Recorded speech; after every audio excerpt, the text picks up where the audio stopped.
Hey guys, Mona Lisa here, and welcome to my season 3 extras, where I'm going through my favorite characters, least favorite characters, favorite scenes, funniest moments, shocking moments, heartbreaking moments. I'm going to be throwing I'm going to go through my charts and my season 3 predictions. How that went, and my season 4 predictions, as well as answering some questions on that. So yeah, basically what I've done for the extras is I've written down who my favorite characters are, and I haven't really given it much thought, because that's what I'm gonna be doing here. So whatever I'm saying here is just what I'm thinking now. It's not something that I've written down and thought too much about. So I wanted to keep it sincere and not sort of like scripted. So I hope I'm not going to be too much of an idiot doing that, but we'll see what happens. But yeah, let's get started. All right, so my 3 favorite scenes, and just bear in mind that this season was so good, it's just really hard to pick anything. Yeah, pick anything, because everything was just absolutely amazing in this season. So, but yeah, my first one was the Jaime and Brienne like bath scene. I thought it was very touching. I've sort of liked their relationship, how it's sort of grown, and I thought there would be some sort of meaning to them having this banter and being together. So I thought it was quite character revealing when Jaime was explaining to her what he had to do to save all these people in King's Landing, and you could just see Brienne, her opinion on him, just completely changed. I think yeah, she gave him a lot of respect in that scene, and they sort of, I think they sort of understood each other there. So, yeah, that was a very touching scene, and yeah, you just sort of saw Jaime, and I really thought he was a bad guy as such. Just thought he was a bit of an idiot, a bit of a dickhead, but he's a little bit similar to Tyrion, I think, in sort of his mindset. But yeah, I absolutely loved that scene. I thought, you're seeing Jaime as the person he is, not sort of the Kingslayer who he's like portrayed to be. So yeah, that was my favorite scene. The second one was a small scene, but when Sam killed the White Walker. I love Sam. He's just all heart, isn't he?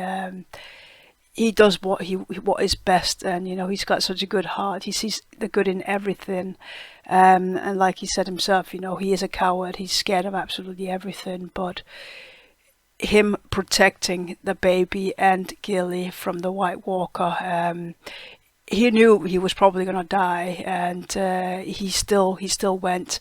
He failed on the first go with the sword. Yeah, it just obliterated the sword, if that's the word. I don't know, but he came back, and we found out that the dragon glass that he picked up in season 2, I think it was, actually can kill the White Walkers. So, for bravery, I think that was, yeah, definitely my second favorite scene.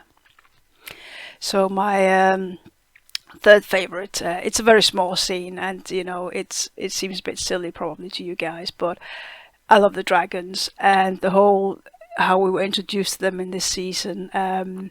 When they were on the guys were on the ship, and the dragon toddlers were hunting, and you saw one of them, the leader. I don't know if they got names. Let me know if they do have names. I'm not too sure, but yeah, when he came flying down, almost like I can't remember what I can't remember what birds they are that just goes down in the water and then comes up. And I love the fact that he just sort of touched the fish and then barbecued it. It was just absolutely brilliant. I mean, the CGI for these dragons is just absolutely amazing. So yeah, I just loved that. It was light-hearted, and yeah, very good scene, and it was a good introduction to the dragons as well. So yeah, that was my 3 favorite scenes.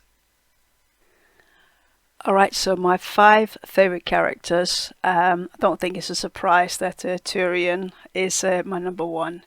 I just love him, even though he's a Lannister. You know, he's sort of fighting through, like the reputation they have and that, and he does what he feels is right. He doesn't just do what his father says. You know, I think Tyrion has some really funny moments in this season and some. Yeah, heartbreaking moments, and you know, he does stand up to his father. Um, I love the fact that you know, he had to marry Sansa. You know, there's no way out of that, and he was respectful to her in the sense that, you know, he wasn't going to rape her like his dad really wanted him to, just to get you know, a child. That's not something he stands for. He's a supporter of the weak, and like he said in the first season, like the weak, the crippled, and, you know, bastards. So yeah, I'm quite glad that he stuck to his morals, and he did not rape her. I think they're definitely building some kind of bond, these two. Yeah, yeah. I just think that was it's great to see that he wasn't just gonna do whatever his father tells him to. So yeah, Tyrion's definitely my favorite character. He's funny as well, but he's really smart as well. So yeah, I just love him. The fact that he had to be the master of coins, I thought was brilliant. He sort of figured out a few things that you know, hadn't been done properly, and I think he does have the brain for this kind of work. Yeah, he gets it, I think. So yeah, Tyrion's my number one guy. Number two is Sansa. I mean, she's been to hell and back in this show. I did not like her whatsoever in season one. I thought she was a little brat, but she's definitely grown and become one of my favorite, I think, of all of them. I don't know if because you feel bad for her or what, but there's definitely something about her now. As soon as you know, she was told that she wasn't going to be marrying Joffrey, you could just see the relief on her face, which I thought was absolutely brilliant. And sort of this season here, she's definitely grown more and more. So yeah, she's sort of understanding the world now, isn't she? She's understanding King's Landing, and how she needs to be playing the. I don't know if it's playing the game or, but yeah, she's definitely grown up, and yeah, definitely good character in this season as well. So I can't wait to see what's going to happen. She's got a really good bond with Marjorie, and I hope that it comes across as it's like a sisterly bond. So I hope that's gonna stay. I like those two together. So we'll see what happens there. My number three is Sam. Again, he just got hard. He's, you know, there's not a bad bone in his body, and he does what is right, even though he is scared to death of doing it. He's just such a positive guy. You know, he sees the good in everything. You know, everything's just like an adventure to him, and I love that. He's like the innocence of this show, I think, and yeah, I just love him. Again, you know, he got Gilly out of the situation where there was like, what's it called? When everybody goes against the leader. Well, he got Gilly and the baby out of, yeah, well, they were basically going to get killed, and he managed to get out of there with them, and trying to take care of her. He can't start a fire, but you know, I wasn't expecting him being able to. So I think they're a good team. You know, he's the smart one, and she can do the physical aspect, survival, I suppose, together. So yeah, I love that, and the fact that we saw him run into Bran, and he worked out that, well, I know who you are. You know, you're my best friend's brother, and he worked out. I love the fact that, you know, I've been around Ghost long enough to know that, you know, I can tell him when I can tell a direwolf when I see it, or whatever he said, so I love that. And the fact that obviously he saved, well, he worked out how to kill White Walkers, which is obviously going to be significant. I don't know how much dragon glass they have, but I love Sam. He's a hero in my eyes. So yeah, he's my number 3. Number 4 is Jaime. He's been on such a journey in this season. Losing his hand was a big shocker, I think. I was not expecting that. His hand is partly who he is, isn't he? He is a warrior, really. And losing his hand, that's a big blow, and that's losing part of his personality and that. So I'm interested to see how he's going to cope with that. But you can just see in this season how he's been speaking to different people, and that he's been struggling with being the Kingslayer for so many years, and that definitely came across. And him being able to confess to Brienne what he had to do and why he was the Kingslayer, I thought was really touching. It just sees him in a different light, I mean, I know that he obviously pushed Bran off, but it's. Yeah, it is what it is, but I definitely think he's been on a journey in this season, and as well as that he did not want to leave Brienne behind. They've got such a strong bond now, and he did not want to leave her behind, and he did come back for her and saved her life. So I love that. So I can't wait to see what he's gonna get up to. Obviously, he's at King's Landing, so I can't wait to see what him and Tyrion, what they're going to be doing. He did promise Brienne that he was going to get Sansa back to her mother, but obviously he can't do that now. But it will be interesting to see if they're going to be if he's going to be teaming up with Tyrion, Sansa, and Shae. That'll be interesting. But yeah, Jaime's my number 4. Number 5 is Arya. She's been on her journey as well, and I think she's probably the most unluckiest person in this show.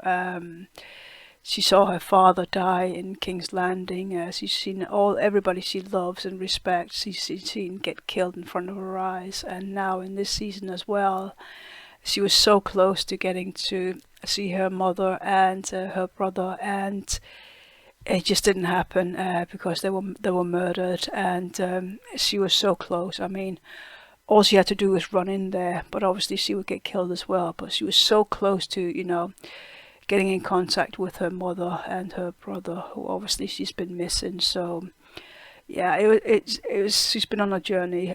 She's a feisty little character, I think.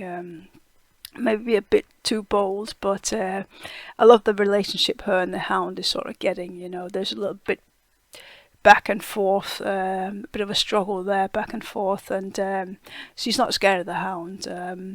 I think that's pretty clear, and I think they're quite a good team. I hope she's not going to kill him, but we'll see what happens. But yeah, Arya, she's my number 5. Alright, so my least favorite characters of the season is number 1 is Tywin. He just shows again and again that he's just such a cruel, manipulative jerk. He basically runs the show, doesn't he? Joffrey's obviously, he's the king, but he's not the ruler. That is Tywin. I don't like the fact that how he is towards Tyrion and Cersei as well.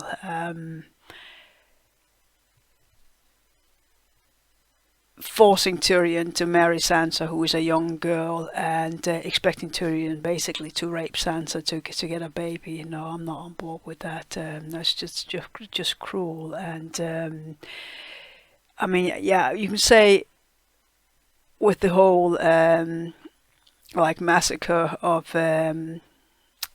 Rob and that lot. It's very clever, but it's. I don't know. It's I don't like it. I do find it funny how he puts Joffrey in this place, but overall, Tywin is just cruel. And again, he's forcing Cersei now to marry somebody else, and which she was forced to do with Robert, just to get power. And yeah, no, I'm not having it. He's just, yeah, very, very good to watch, but as a person, yeah, no, definitely not. My number two is Ramsay. Absolutely psychotic sadist, isn't he? Very well played, because you did think, well, at least I did, that oh yeah, he's there to save Theon, and then it turns out no, actually he's there to torture him. Was not expecting that at all. You can see he really enjoyed the torture, and yeah, no, I mean, no. So yeah, he's my number two. Number three is Bolton. I quite liked him. He seemed like a pretty cool guy when he was on Rob's side, and then he got a sweet deal from Jaime, sort of promising that yeah, his Jaime's dad would give him a lot of money or gold or whatever to set him free. And yeah, I didn't realize he was married to one of the Frey's daughters. So yeah, putting two and two together, it makes sense that he'll betray Rob. And yeah, but the Starks are the heroes, so yeah, I can't have that. So yeah, Bolton is my number three. Number four is Walder Frey. I've never liked him. He's an old pervert, and yeah, he doesn't. I mean, yeah, marrying his. I don't know if it was like his daughters and all that, but he's absolutely disgusting. Yeah. And obviously betraying Rob. You can't blame him, because he was pissed off at the fact that Rob didn't marry one of his daughters, and that was obviously his plan. And yeah, he's a dangerous person, because he'll switch sides just like Bolton did. In a heartbeat, he'll switch sides and do absolutely horrible things. And yeah, having everybody killed in his own home, like Bran said, the guards don't take kindly to people who have people killed in their own homes. So I have a feeling that something bad's going to happen to Walder. Well, at least I hope so, because he had our heroes killed. So yeah, he's my number four. Number five is Cersei. I can see where she's coming from. She's been forced to do all these horrible things in her life, but that doesn't excuse her behavior. She only cares about her and her kids, and she's really cruel to Tyrion. The way she speaks to him, it's not necessary. When she was sort of laughing at Tyrion when he was told he had to marry Sansa, it's like, you've been through this yourself. Why? Have a heart, bitch. So yeah, I don't like that. She's very well played, but like the other characters, you wouldn't be so passionate about hating them if they weren't played really well. So it's, yeah, they're played really, really well. So I gotta give them that. But yeah, as sort of like a person, I do not like Cersei. I don't think I ever will. And it kind of looked like when Jaime came to see her. I mean, there wasn't much expression there from her. I don't know whether that's I don't know what's going on there, but I don't know whether it's because he's missing his hand, which means he's not sort of like the man he was when he left. So I don't know what's going on there, but yeah, Cersei is my number five. So yeah, that was my least favorite characters. Let me sort of know who you think are the least and your favorites, and that'll be quite interesting to see what sort of who you thought were the favorites and that, because yeah, I can see there's a lot of different opinions on these people, so which makes it very interesting. So yeah. Alright, so the three most shocking moments in this season. Number one, I don't think it's a surprise that it was the massacre of Rob, Kat, Greywind and Talisa, well, all of Rob's men. It was what you called the Red Wedding, and I've been asked, have you watched the Red Wedding yet? And I'm like, what are you talking about? I mean, I figured it was it would be Joffrey's wedding, but yeah, clearly not. Yeah, I don't think anybody saw that coming unless you read the books. I don't even know if that's in the books. Yeah, let me know. No, don't let me know actually, because I don't want to know. But yeah, when you saw that person going towards Talisa with a dagger out, I was like, what's going on? I mean, you didn't even get your brain didn't even get a chance to sort of process it, and then you just started stabbing her in the stomach, and I was like, jeez, what is going on here? Like, absolutely, I could not believe that. At first, I thought, okay, so this is like Walder's punishment to Rob. You didn't marry one of my daughters, so I'm gonna kill your wife. I thought that's what it was, but then obviously you saw them start shooting at Rob, and everybody getting slayed outside as well. Yeah, I was not expecting that. An absolute shocker. I didn't think Rob was gonna. I thought Rob would die at some point, but not like this and not this early. Yeah. What was really upsetting as well was Grey Wind. It's an animal. It's innocent. Oh, and the fact that Arya was so close to freeing Grey Wind. Yeah, it is so heartbreaking, and the fact that she was so close to seeing her mom and her brother, and she just didn't make it. It's absolutely very well written, but very sick. And yeah, you get these things in this show. I'm getting that crazy mind of the writers, but well, the author of the book, I suppose. What is going on, man? But yeah, very shocking, and obviously, I think I mean, I could imagine how the discussions on YouTube and Twitter at the time when this came out. Yeah. Yeah, so yeah, that was definitely the most shocking moment in this season. Number two, the shocking Jaime getting his hand cut off. I was not expecting that. I mean, no, I mean that's what that's part of who he is. He's a fighter. And him losing his dominant hand. Yeah, I was not expecting that. I thought he was putting his luck in that scene, sort of trying to manipulate these guys, and you could just see Locke wasn't having it. But yeah, I didn't expect him to get his hand cut off. I mean, yeah, that was shocking. It took a moment to sort of register what was going on, because the scene was quite dark, so you couldn't really see what was going on, and then you just saw, the hand on the whatever it was, and then he moved his arm and the hand was staying, so it's like, did that just happen? Like, what? Yeah, so that was definitely a shocking moment. Yeah, that was the number two for me. Number three, it was a very small scene, but when you saw Stannis talking to Selyse, and then you saw her collection of dead babies in the background, yeah, that woman is not quite right in her head, is she? Yeah, I don't even know what to say. Having a collection of her dead sons who died at, I would imagine, childbirth, or very close after. Who does that? Who does that? Like, nobody does that. I mean, unless, again, spoiler, if you haven't seen The Walking Dead, yeah, somebody does that in there. Yeah, it's shocking, isn't it? Like, that's crazy. So yeah, I still don't know what to say.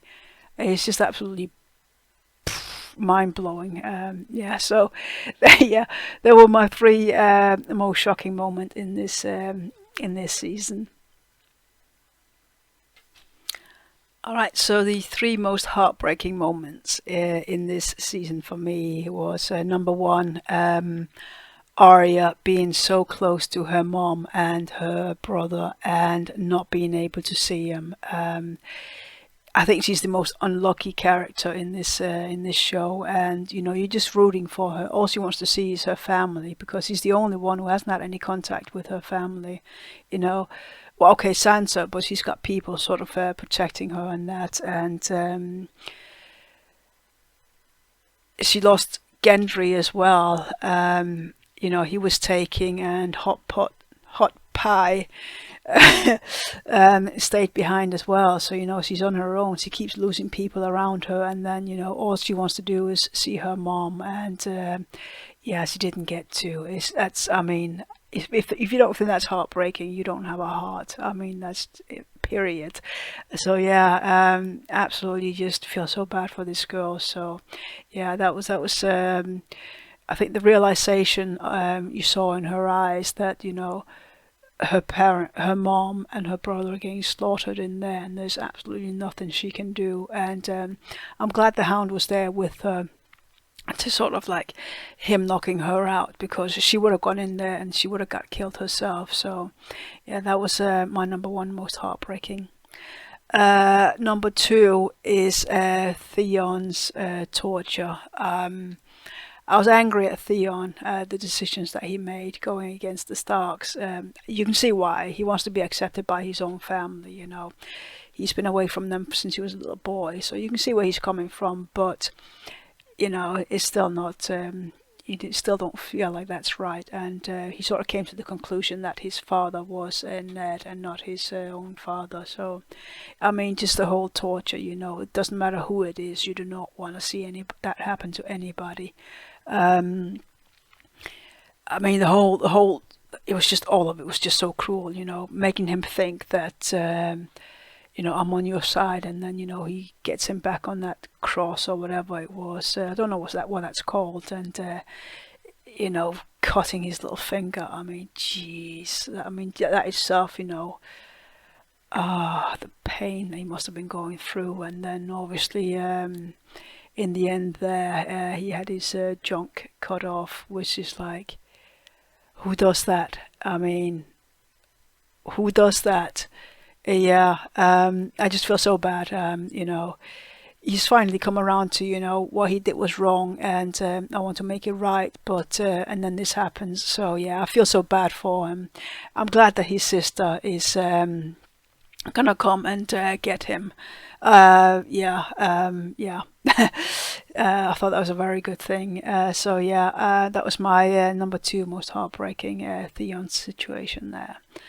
Number three, heartbreaking, is Bran and Rickon having to split up. I did not see that coming, and Rickon, I think he's what, eight, maybe nine.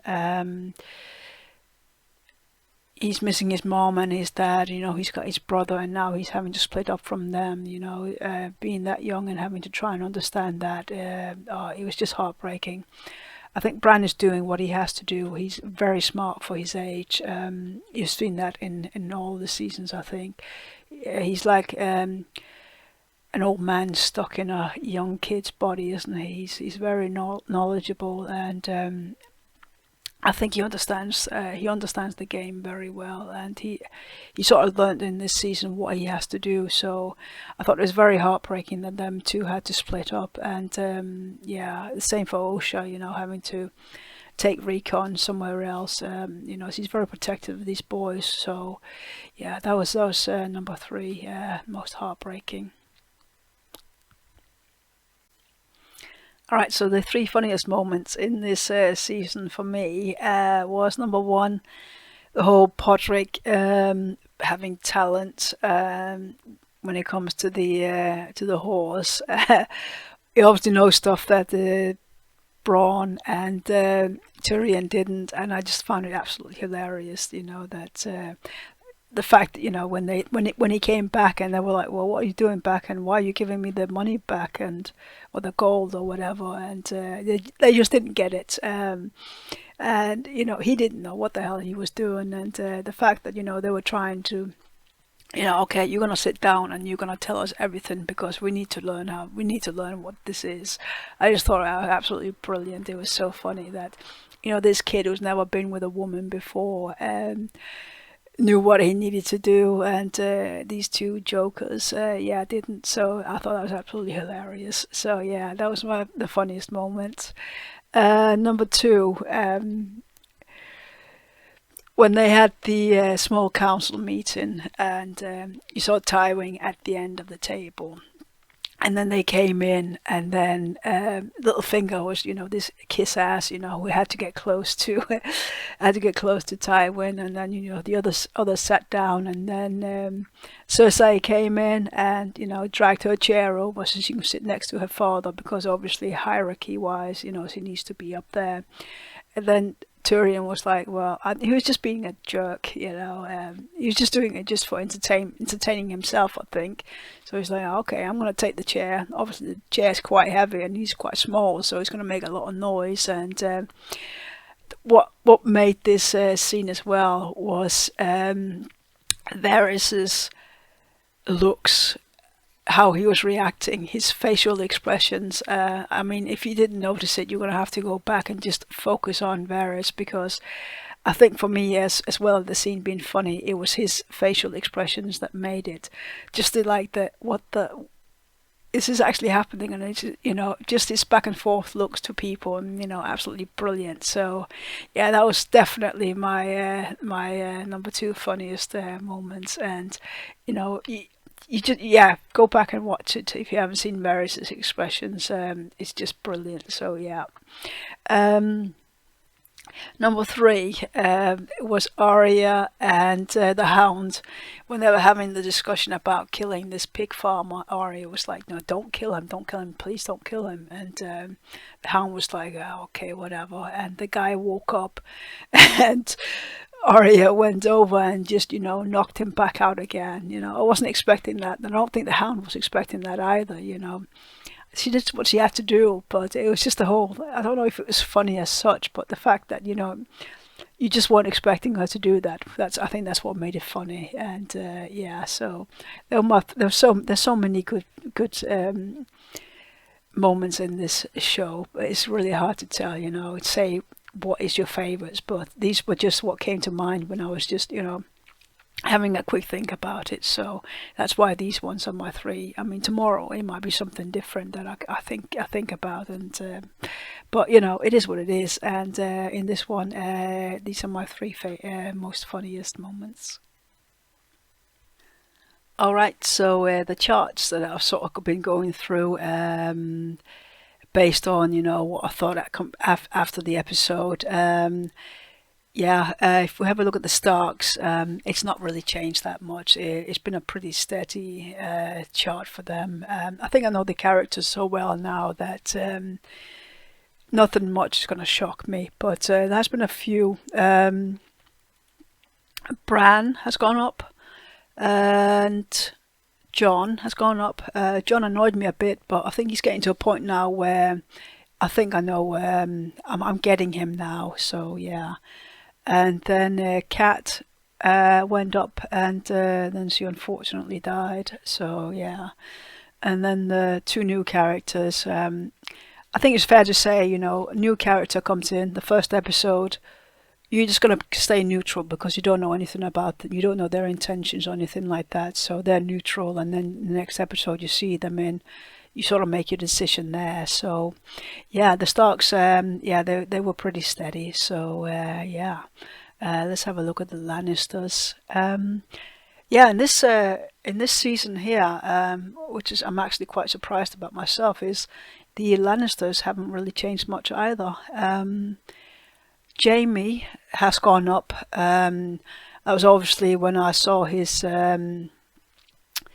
his confession in the bathtub scene, I think. So yeah, Jaime's definitely made a change here.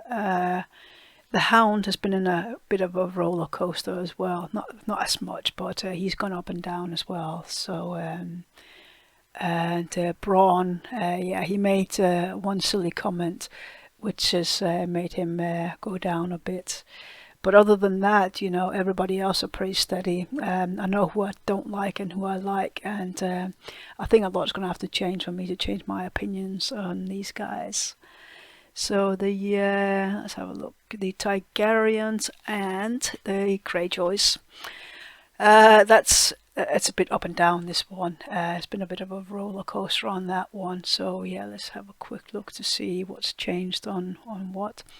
So yeah, so Barristan, I really like him, but I didn't like the fact that yeah, he wants to sort of get rid of Jorah, which is one of my favorite characters. So yeah, he's gone down a bit there. Yara Greyjoy, she's gone up. She was sort of a neutral. I liked her, but you're not really seeing much of her. I sort of like her attitude more than anything, I think. But the fact that you sort of saw in the last episode that her father was like, no, we can't use Theon anymore. He's not a man anymore, and yeah, he's a traitor basically, and I'm not having it. And she was like, well, screw you, basically. I love the whole fact that you saw her sort of speech, and then you saw her on the ship, going down on the ship, and it's like, I'm going to get my brother. Absolutely love that. I mean, who would not do that? You know, it's your family. You know, you do what you have to do to yeah, in that situation, get him back, you know. So I love that, the whole speech as well. So I thought it was very well done.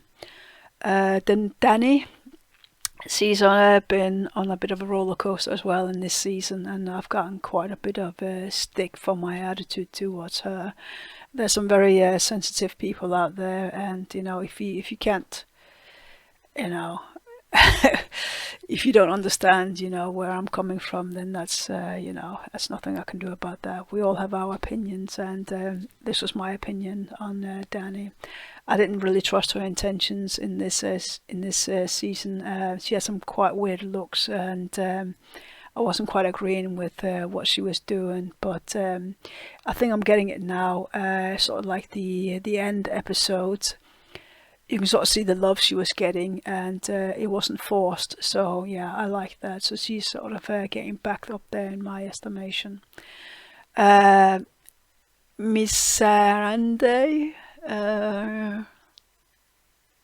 No, that's not her name. Oh, no, that's just the helper. A small character, yeah, but she's gone up. And then we've got Theon as well. Yeah, he's gone up quite a bit as well. I don't know if that's because I'm feeling bad for him or what. It's probably more of a sympathy than anything. And you got Ramsay. Oh yeah, obviously I really loved the fact that, you know, he was there to help Theon, and then we found out no, he wasn't. So yeah, I think it's pretty clear that yeah, he's definitely gone down. So yeah. Yeah, Jorah is my favorite of these guys. I did go back and have a look. I was doing something, and I went back, and yeah, he was a spy, which, you know, I think in season 1, trying to sort of learn the names and all that, there's just too much going on that I completely missed that, you know, he was a spy, and yeah, the scenes with him. Yeah, I didn't really notice that much, but yeah, he is one of my favorite characters, and I think he is exactly as you see him. He's a really good guy, and yeah, I hope nothing's going to change there. So yeah, so let's go to the Baratheons and the Tyrells. Yeah, there's been a few changes there as well, so let's have a look. Yeah, Davos has gone up. I love the fact that he let Gendry go. I love Davos as it is, but you know, the fact that he let Gendry go, he knows what he needs to do, and he was prepared to die for that as well. So yeah, that's a hero in my mind. Stannis has gone down a bit. Obviously, I don't like the fact that he's willing to sacrifice Gendry to get his crown. No, I'm not having it. I love Gendry and he's a favorite character, so I'm not liking that. So Missandei, yes, he's definitely been on a bit of a roller coaster here. I went from not liking her, and then there was a scene with her and Stannis down on the beach where I thought she came across as the more reasonable one of the two, and then it just sort of went up from there, and then yeah, she took Gendry, and then it went down from there. And yeah, so hi George. Yeah, it's not a season 3. It's not a season extras without George getting in the way. So yeah, that was the Baratheons and the Tyrells. The Tyrells really haven't changed much. They're sort of steady. So yeah, let's have a look at others. What we got there. Yeah, others have been pretty steady as well, and it's probably because they're not sort of like main characters. So yeah, as you can see, I love Brienne and Gendry, and Lord Varys as well. East, yeah, definitely. But I think it's because we've known them since season one. So yeah, somebody has gone down, and who is that? Oh yeah, Bolton. Yeah, I quite liked him. It gets complicated, doesn't it? Because he was obviously on the Starks side, and I love the Starks. You know, they're the heroes in my mind in this show. And then he helped Jaime, and I liked Jaime, so I thought that was quite good. And then obviously he betrayed the Starks and was basically part of the massacre on what turned out to be Tywin's orders. So yeah, I went from liking this guy to not, and it gets really complicated because, you know, I love the Starks, but I love Jaime as well. So I love the fact that he helped Jaime, but then had the Starks massacred. You know, it's no, no, no. So yeah, it's very hard. So yeah, that's the others, and then we have I think this is the last one. Uh, Wildlings, the brothers, and crows. So yeah, not really anything's changed there. And again, it's because some of the characters we've not really seen much. But yeah, Samuel, he's gone up. He was a favourite to begin with, but the fact that, you know, he did what he had to do to try and save the baby and that, and yeah, he's definitely a hero of mine. Tormund, he sort of was sort of neutral-ish, and then went up to liking him, but yeah, then obviously he wanted to get Jon killed, and Jon is one of our heroes, so we can't have that. So that's why he's gone down. It's not the fact that I don't like him; it's the fact that, you know, as Jon is one of our heroes, we can't have somebody trying to kill him. I mean, come on. So yeah, that's why he's gone down. So yeah, that was my charts. I'll go through something regarding charts later, but I'm gonna leave that for now. So. Yeah, I don't know if you were shocked about these as I was. It's like I was quite surprised when you actually break it down, but it's quite interesting, I think. So yeah, that was the charts. I do apologise about the lighting in the charts section, but yeah, George came out the window and that messed up the lighting. So, but yeah, so I'm just going to go through some things that I sort of noticed and sort of outstanding performances and that. There's only 5 of them, but I thought I'd just share them because they didn't quite fit in anywhere else. So first one was Littlefinger's speech in the episode The Climb.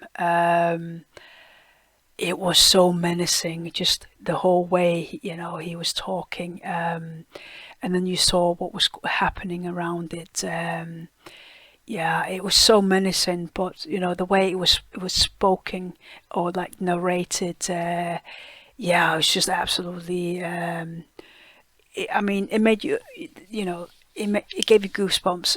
It was so well done, so well read.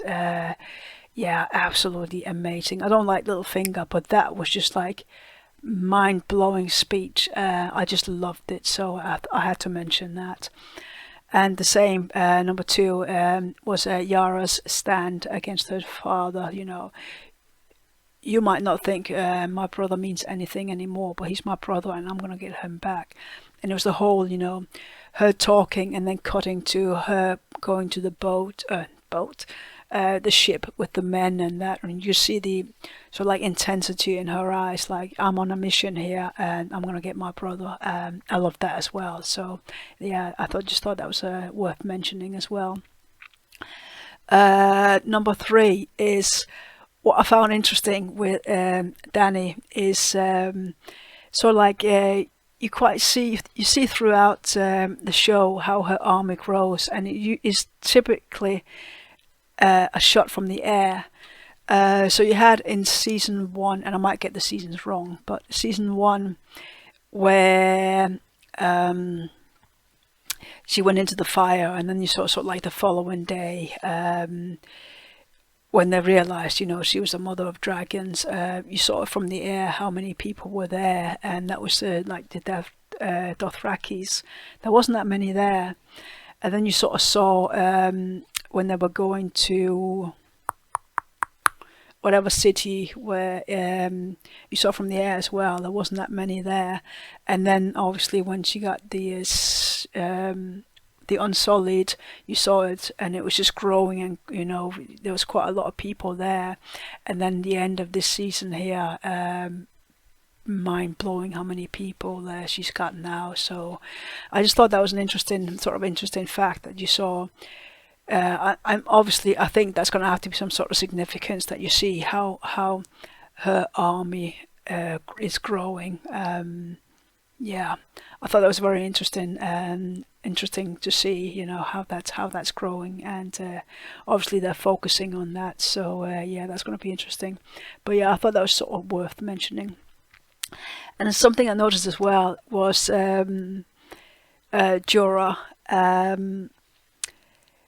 There was sort of like the smoke walk, as I kind of call it, because like in season 1, when after Dany sort of walked into the fire, obviously the fire went out and there's just kind of smoke, and you saw Jorah's feet walking through the smoke, in that, going towards her, and then realizing oh, she's got dragons on that. It's just the whole seeing his feet and then the smoke. That was repeated again in this season. You saw that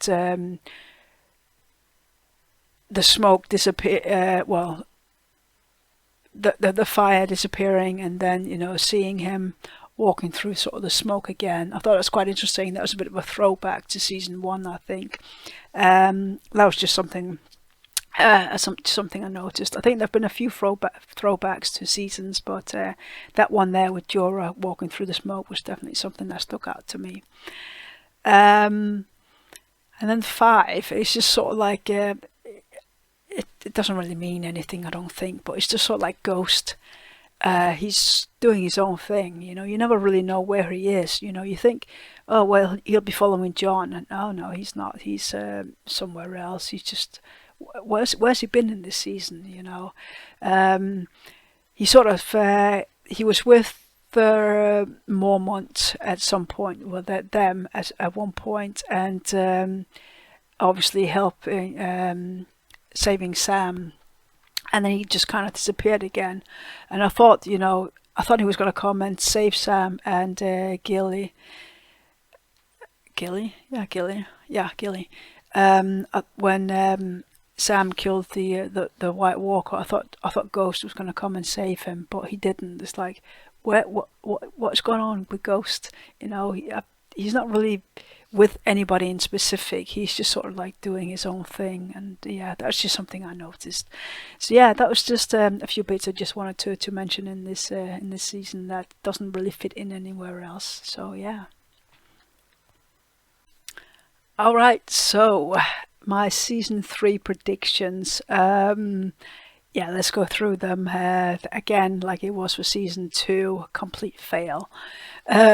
So my predictions were, number 1, Jon will find that Benjen Stark will turn out to be Mance, the king beyond the wall, and Ghost is with Mance. That obviously did not happen, so that was more of a hope than a prediction, really.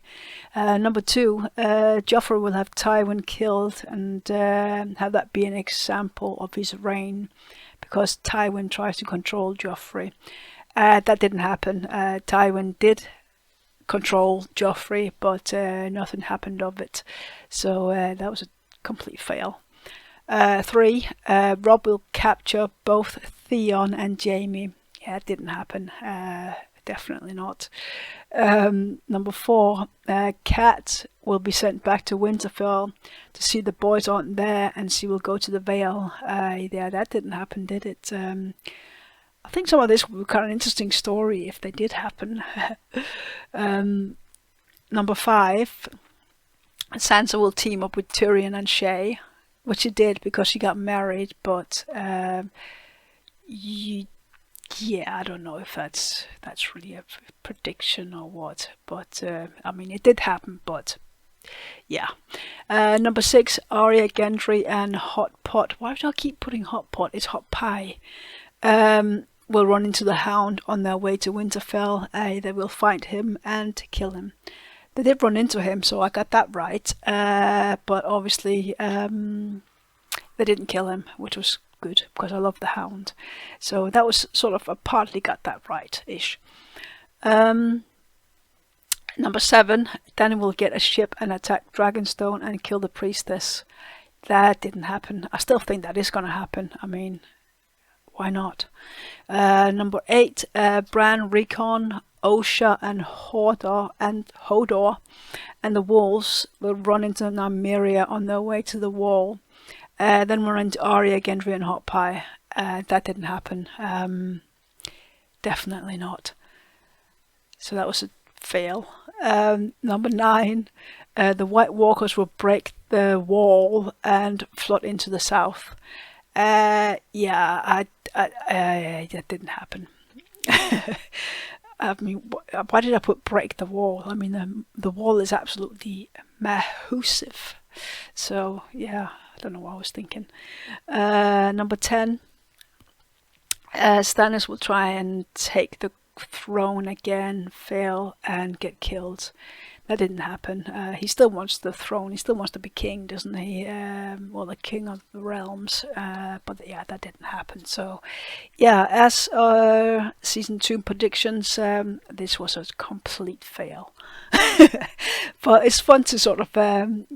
I got my mind is absolutely just it's crazy. My teacher always used to say I had a very vivid imagination, and I do. So that was my season 3 predictions. All right, so my season 4 predictions.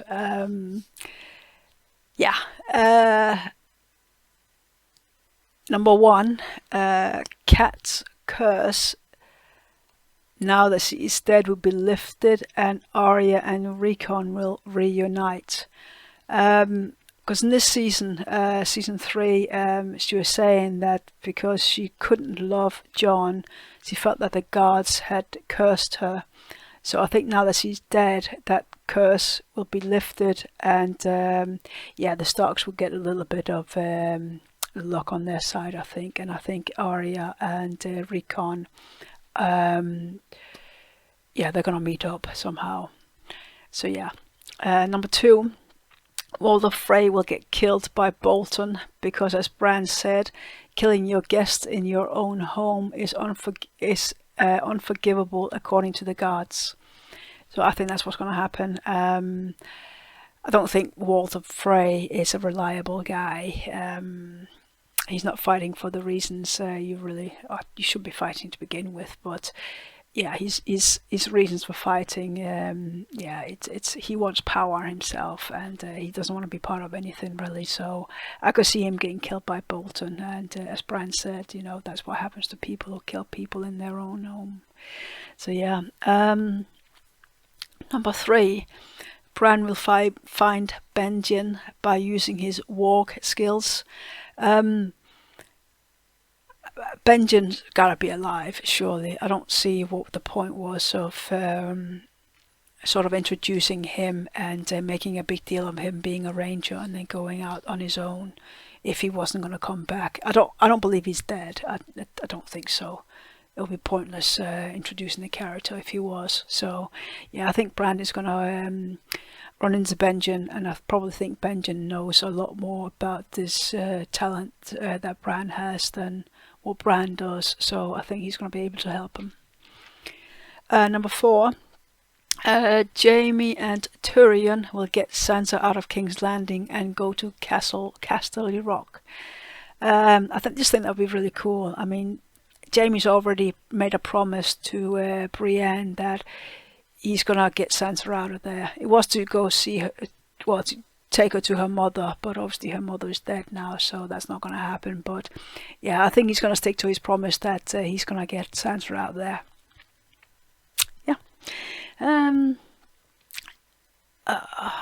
Number 5. I don't want it to happen, and as my predictions are always wrong, I hope it's not going to happen. The Hound will get killed by Nymeria. Again, I don't see there's a point of Nymeria running away and then Lady get killed. I don't think there would be a point of that if Nymeria isn't going to be playing a big part in this show somehow. So yeah, I'm rooting for Nymeria to come back in season 4. I've been rooting for her every season, but it's not happened. But hopefully, season 4. Number 6. Littlefinger will try and marry Lysa, but she won't have it. He will be thrown down the open gap and fall to his death. That's probably more of a hope than a prediction, but it would be so cool because Lysa, I think it's pretty clear that she's not quite right in her head, and yeah, they like throwing people down that gap, doesn't she? I don't know what it's called, but yeah, I just think it would be karma if Littlefinger was just he thinks he's gonna be the man and get power and this and that, and he's gonna like fall to his death by being pushed down that that gap. Be awesome. So yeah, number 7. That was a prediction I had for season 3 as well, but Joffrey will have Tywin killed as a traitor to the crown. I think Joffrey is sort of starting to realise now that slowly realise that Tywin is manipulating him. He's basically the puppet master of Joffrey. Joffrey is not like the leader. I think it's been made pretty clear in season 3 that it is Tywin. There's been a few scenes with Joffrey and Tywin where you sort of seen the I don't know what it's called in English, but in Danish it was like the perspective, like bird and frog perspective. So when you're seeing Joffrey, it's from like the bird perspective, which means Joffrey looks quite small, and then with Tywin it's seen from like the frog perspective, where he looks quite big.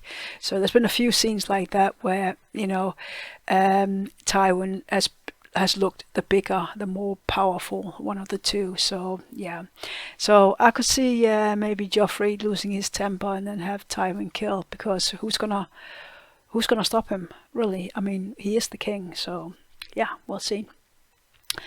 Number 8, the White Walkers will go through the wall into the south through the secret passages. Yeah, that's gonna have to happen, isn't it?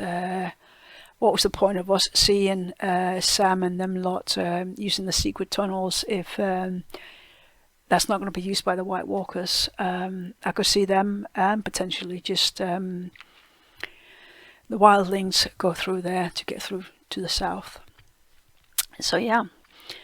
Number 9, Arya will go to Castle Black and become a Night's Watch as the first girl ever. Yeah, why not? I mean, why not?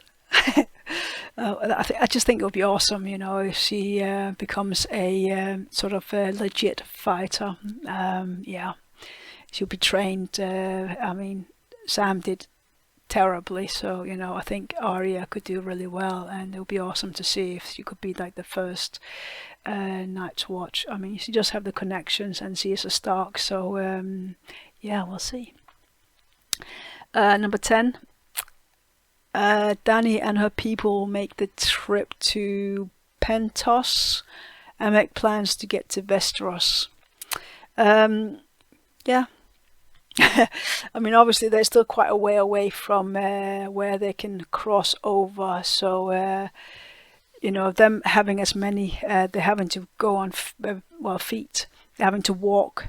So yeah, it's still a long journey through Essos, I think. So we'll see what happens there. I would imagine, obviously, the dragons are going to get a bit bigger in this in season 4. But yeah, I can't work out Dany. I can't work out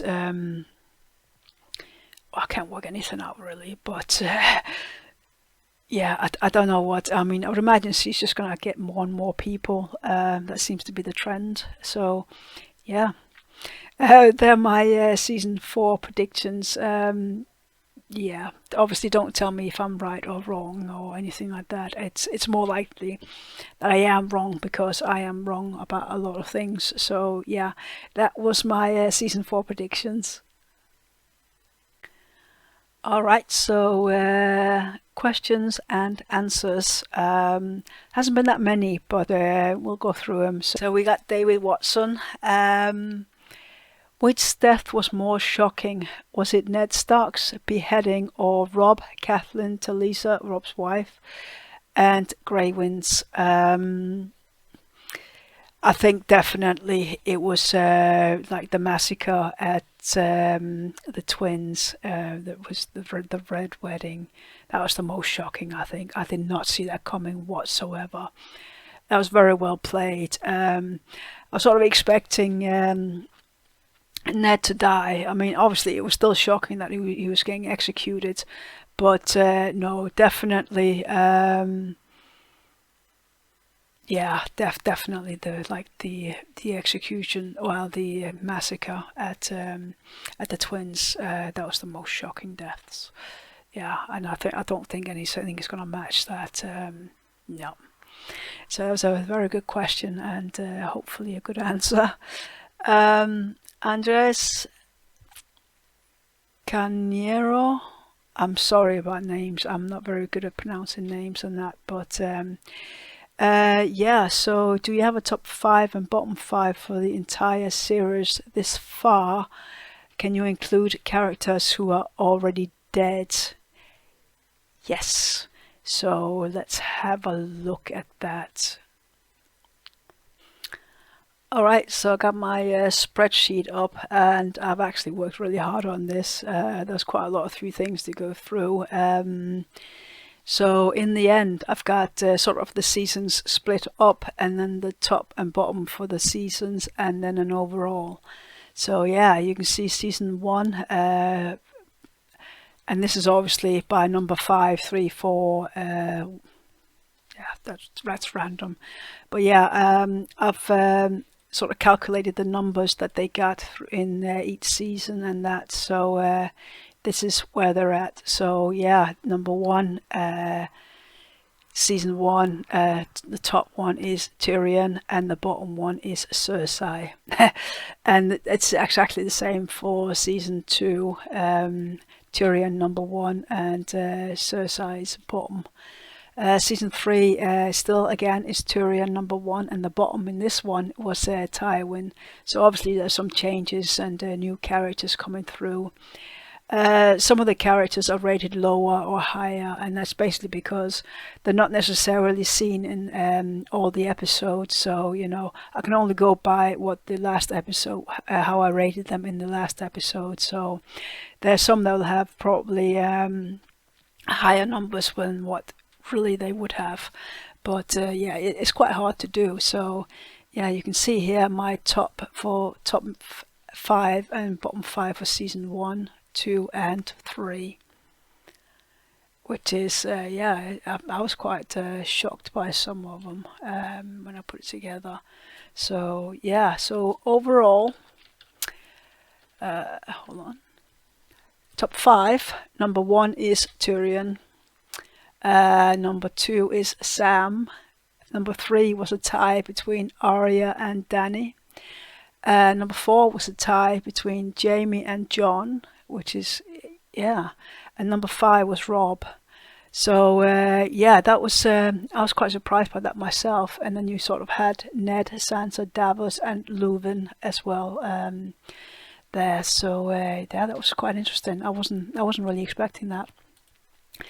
And then bottom 5 is Cersei, Joffrey, Tywin, a tie for number 4 between Theon and Ramsay, which I'm actually quite surprised about. I didn't think Theon would be that far up, but yeah.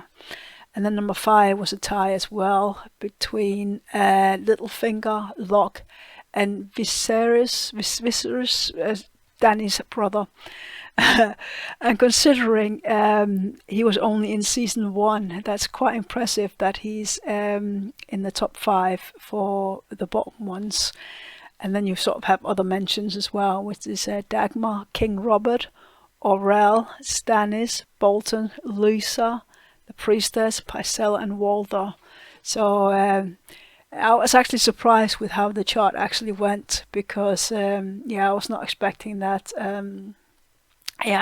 So that was a very good question, and it's quite interesting. So I'm going to keep this sort of chart up as well for season 4 and onwards. So yeah, I mean, I hope you think it's as interesting as I do, because it just shows how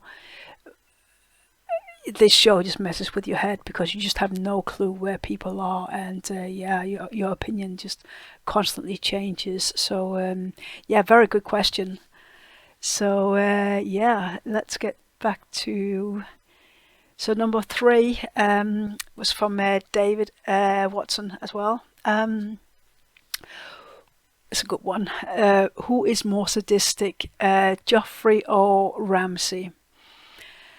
I'm gonna have to say I think it's Ramsay, because I think there's definitely. I mean, it's pretty clear they're both sadists, these two guys, but I think there's definitely a difference, because Joffrey, he's a coward. He doesn't like pain, and he doesn't like to carry out things himself. I mean, that's obviously not based on when he killed Ross. I think that's the first time he's actually done something himself, isn't it? So yeah, Joffrey is a real coward. He doesn't like getting his hands dirty, and he feels pain. You know, he's a wimp. So yeah. Whereas Ramsay, he's not afraid to get hurt, you know, he's not afraid to die, he's not afraid of anything, and he is quite happy to get up close to somebody to, you know, torture them. Whereas Joffrey, you know, he has to do it with his, from a distance. Whereas Ramsay, he gets up close with somebody and tortures them up close. So I think the more sadistic one, I think, is definitely Ramsay. I think Joffrey is still learning, but yeah, Ramsay, he's definitely I think more dangerous and more sadistic than Joffrey. There's obviously an age difference. I don't know how old Ramsay's supposed to be. I would imagine he's sort of similar age to to Theon and to sort of like Jon and Robb. So yeah, Ramsay's I think definitely the more sadistic of the two, but Joffrey could turn into be very, very dangerous and sadistic himself. So that was some very good questions, and we have one from Funny Tester. And let me know if I'm saying it right or wrong. You know I'm saying it wrong, but I'm trying. The question is, was there ever a point in the show where you would have shed a tear if there were no cam? That's a good question, but I would say no. If I haven't cried watching any scenes or anything like that on camera, I wouldn't have done it if there wasn't a camera. I'm not naturally a crier. I'm one of these people who I'll watch something and then I'll look away if I can't handle it, or I will get angry. It's very rare that I cry over something. I think there's only really a few things that I've ever cried over watching something, and I think one of them was the musical Annie, where she says, "I love you, Daddy Warbucks." That made me cry, and I can't really remember.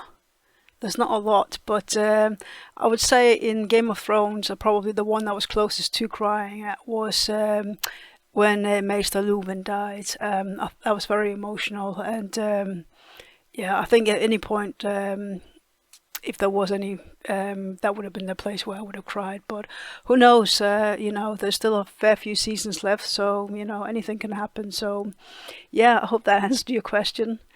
And then we have one for Darthurn 856. I'm saying that wrong as well.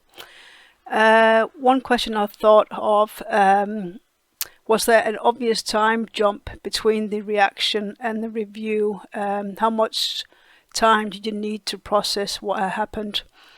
Yeah, I'll just quickly go through what I do is I'll film the intro to the reaction quickly, and then I'll go straight to the reaction, and then once I've watched the show, I will obviously cut it off, and then I'll make some notes which I've got up on the screen there, and it's just sort of little key points, really, names and maybe a place that'll make me remember, and then discuss what happened. So while doing that, I'm also doing the top 5, just writing down the top 5 and bottom 5. So I would say from once I've watched the episode to when I start doing the outro and the review afterwards, I would say it's a maximum of 20 minutes, if that. I don't allow myself any time to think too much about it, because then I think you can overthink it, and it doesn't become genuine then, I don't think. So yeah, it's just one of those. I do it as quickly as I can without thinking too much about it, and that is probably why sometimes I completely misunderstand something. But that's how I prefer to do it. I want to get it done as soon as possible and not think too much about it. So the same as well, when I watch the episode, I don't know what the episode is actually called. I only find that out when I edit the show. So when I'm watching it, I don't know what the episode is called, so it doesn't give me a clue to what's going to happen in the episode. So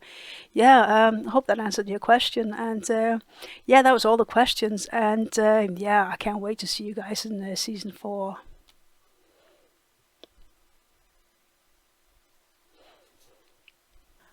All right, so the last thing really is who will win and who wants to win, which I've been challenged to do for each season. So yeah, this season it was want to win is the Starks and think we will win is the Targaryens. That is going to change now, I think, because yeah, it's just completely changed now that Rob has been killed. So who I think will win, I think is still the Targaryens.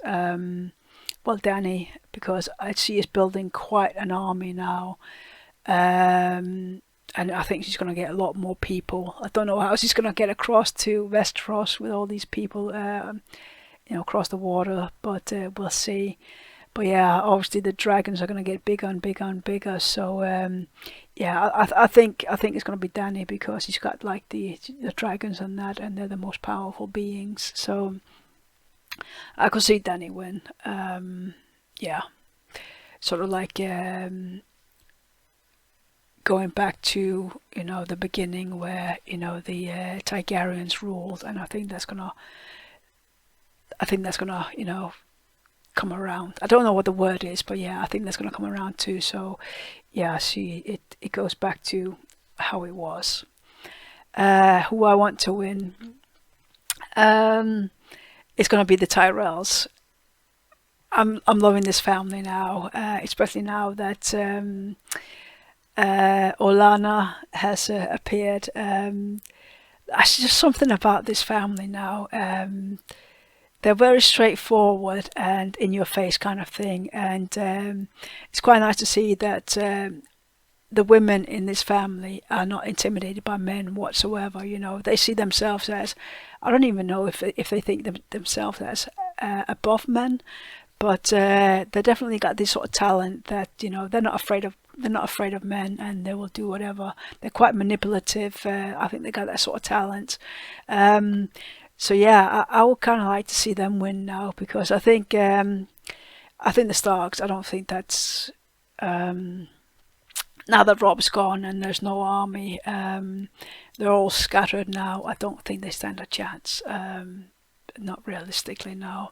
So I would still like to see them win, but yeah, I think my money's on the Tyrells now. I think I'd just love to see it, but then Tywin Tywin would still have to be alive to see them take over. I mean, that would just be like in your face kind of thing. I would just love to see that. Yeah, it's just the whole, I think, Olenna Tywin sort of battle they're having. I love to see her come out on top, and yeah, I love to see them take over because they got a lot of money, and yeah, money can buy a lot, can it? So yeah, I'd like to see that. So yeah, this was my who I think will win and who I want to win. All right, so that was my season 3 extras. I hope you enjoyed it. I know I do talk a lot and that, but yeah, it is what it is. It's hard to sort of keep it short and sweet when you sort of explaining stuff like that. But yeah, I just want to thank you guys both on Patreon and YouTube for watching my reactions to Game of Thrones. I can see the number of subscribers who keep going up. So yeah, I must be doing something right. I'm enjoying it. I think that's probably, I think that comes across, and I'm not taking sides as such. I sort of do my reactions based on what I see and how I feel at the time. I don't think too much about it. I just say it, and it's the same with the top 5 and bottom 5.